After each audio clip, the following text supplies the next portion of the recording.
Hello, I am Xarkun, and this is World of Warships Legends. Today, we will be examining an age-old question, and that is, what is the best destroyer at Tier 7?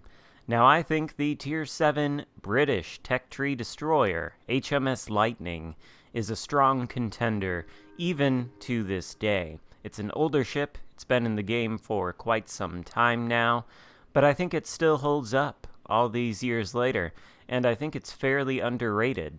I don't really see a lot of Lightnings out there on the high seas, and I can't figure out, honestly, why. Now, the things the Lightning has going for it, well, there's one thing in particular, something that sets it apart from all the other destroyers, and comes in handy when it comes to, I suppose, countering aircraft carriers. The Lightning actually has the best counter for aircraft carriers, really the only sort of counter that you could possibly imagine, and that is smoking up. Turns out smoking up and sitting inside of a smoke cloud is one of the better counters for CVs because even planes can't spot you through smoke. And the Lightning carries at least 6 smokes, unlike most destroyers who have a maximum of about 2 or so.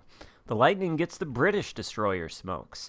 They only last for about 30 or 40 seconds, but they reload very quickly, and you can deploy them at will to create sort of a mobile cloud of concealment. And from that smoke screen, you can launch the Lightning's 8 torpedoes in traditional narrow spreads like this, or in single file launches, as is common to all the British boats that have torpedoes. Speaking of torpedoes, those ones just took out the Tashkent, and that is the enemy's only destroyer. So now, we are the only destroyer in the game. Of course, we smoke up immediately after taking out the Tashkent in an attempt to get this capture circle, but the Baltimore is close enough to us to catch us in radar. That's okay, he only gets one shot into us before he goes behind that island, and now at this point his radar is somewhat useless. Now a Wichita is approaching, and that is not great. Notice we're pointed away from the capture circle at this point. We don't want to die in this capture circle like the Tashkent did. That's something I think more destroyer players need to keep in mind, especially when you are the only destroyer on your team, and your first move is to take out the enemy destroyer. You yourself don't want to be taken out as well. You being alive while the enemy destroyer is dead gives your team a great advantage that you should not so recklessly give up, and that is why we're exiting the cap circle. There is no sense in getting sunk inside of the cap circle and then not being able to participate in the game and help our team out. Wichita's coming around the corner, though. We are going to smoke up. It may or may not be advisable. We were within the Wichita's radar range, but for all we know, he used his when the Baltimore did. So we've got torpedoes on the way. Looks like at least one is going to tag that Wichita, and it does. Causes quite a bit of flooding. The Lightning torpedoes maybe don't hit as hard as other nations' destroyers' torpedoes, but they reload quickly, and again, you can launch them in the traditional narrow spread or in the single file spread. Also, the Lightning's guns are quite nice. They have a pretty good HE and AP alpha, and they've got a very good fire chance. So couple the fire chance with the smokes, and you can post up in many locations on the map, shoot at ships long enough to probably guarantee you'll light at least one fire, rinse and repeat, and throw torpedoes in the mix. It's a very potent combination. Add on top of that it's got sonar. Now, the spotting range on the sonar is not necessarily fantastic. You're not going to be spotting enemy destroyers from 4 or 5 kilometers away like you would with the Germans, but you will have a sonar that runs for 3 minutes straight and picks up torpedoes, making the Lightning essentially immune to torpedoes. And here you can see the kind of thing I'm talking about, with posting up in a smoke screen, shooting at this Gneisenau who's just taken torpedoes from, I think, our friendly aircraft carrier.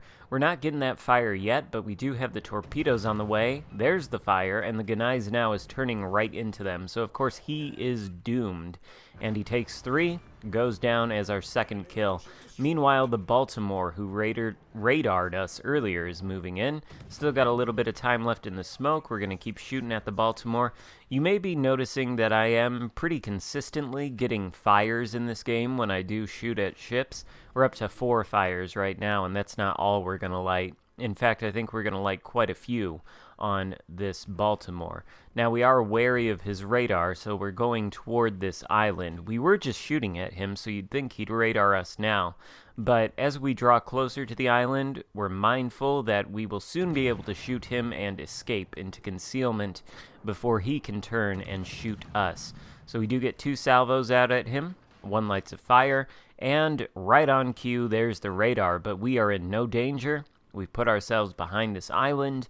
Nothing can shoot at us. The Baltimore may know our location at this time, but essentially his radar has been wasted. In any case, I was talking about the fires. So you may have noticed that I've gotten a lot of fires. There's the 5th one. It's still burning brightly on that Baltimore. The reason I'm getting so many is because I'm using that fictional commander on the Lightning, the orc guy. I don't know what his name is. I think it's like Grotzmats or something. Grotzmats the Smart.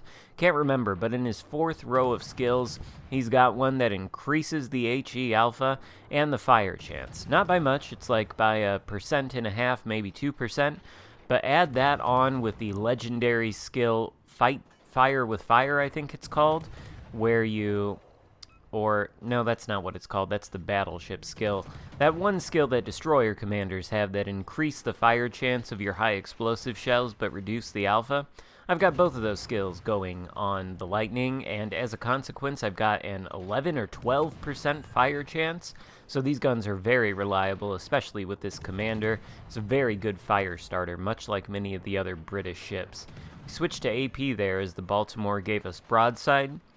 The AP on the Lightning may not have the crazy penetration of something like the French destroyer AP, but it is still very good, and you should use it against broadside targets. Meanwhile, most of the enemy team has been dispatched. There are only 3 ships left versus our 5, so it's a bit of an uneven battle, I suppose. I normally don't like to show games that are this clear-cut winners, but I think this game is just too good, and our base XP result is just going to be too good for me to not have shown you. By the way, I think part of the reason we get such good base XP is because we sunk that Tashkent essentially from full health. The XP is doled out on a percentage basis, so the percentage of a ship's HP you take is what's counted toward your XP count. So if you take 100% of the HP of a destroyer, that's roughly about as worth it as taking 100% of HP from a battleship. The only difference is the number of the destroyer's HP is going to look a lot lower than the number of the battleship's AP, or HP rather. Wow, I can't speak this morning. But since you take 100% of the HP away from a destroyer, you get a lot of XP for it, and that is something you want to focus on in your destroyer gameplay, is taking out the enemy destroyers. While it may not give you the same big damage numbers as sinking a bunch of torpedoes into a broadside battleship, it will give you more XP. Well, not more XP, but it'll be easier to get that XP, and you'll be rewarded accordingly for taking out the most important ships in the game. Now, though, there are only 2 ships left, one of which is a cruiser. He's too far away from us. He's engaging one of our cruisers. We're not really worried about him. Our RPF indicator is pointing toward the north to the location of the enemy CV, and that is who we want to go and attack, because the CV is essentially, when he's spotted, just a big damage piñata that we can hit over and over for even more XP to pad our score here. But the Lightning, I think, is excellent due to the guns, which have a good fire chance even without the commander I'm using, the excellent smoke screens, the protective sonar against torpedoes. The Lightning's torpedoes themselves are also very good, and the ability to launch them in single file can come in quite handy. But the other thing about the Lightning that I didn't really talk about up until this point is the maneuverability characteristics. So the Lightning's not particularly fast. You can see we're hitting a top speed of only 36 knots, which for a destroyer at Tier 7 is rather pedestrian. And the Lightning does not have an engine boost. However, what it does have is a fantastically tight turning circle, a very responsive rudder shift, and it's got the unique feature where when you turn the ship, it doesn't really bleed speed in the same way that other destroyers do, and this is true with several British destroyers, I think especially the higher tier ones. It's true on the Cossack as well. You turn and you'll lose maybe half a knot, 1-2 knots at most. And in fact, when you come out of the turn, it actually seems to bleed speed a little bit more than when you're in the turn. So that excellent maneuverability is going to make it so that you have a much easier time dodging incoming fire when necessary. And here you can see the Lightning's AP in action against this Parseval. We'll see if we can take him out with the guns before the torpedoes do, but no.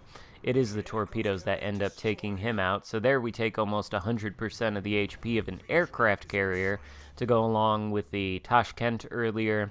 And the 2 cap ribbons we have, 2 solo cap ribbons, I think. So that will explain our excellent amount of base XP here at the end.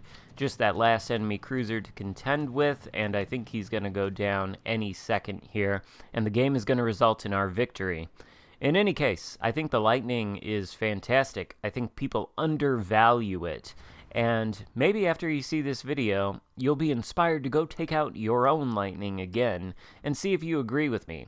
3,800 base XP, I think, is an excellent result, nearly 3,900, and the Lightning is an excellent destroyer. So I hope you enjoyed the video. If so, give it a thumbs up, consider subscribing if you haven't already, and I'll see you next time. Goodbye.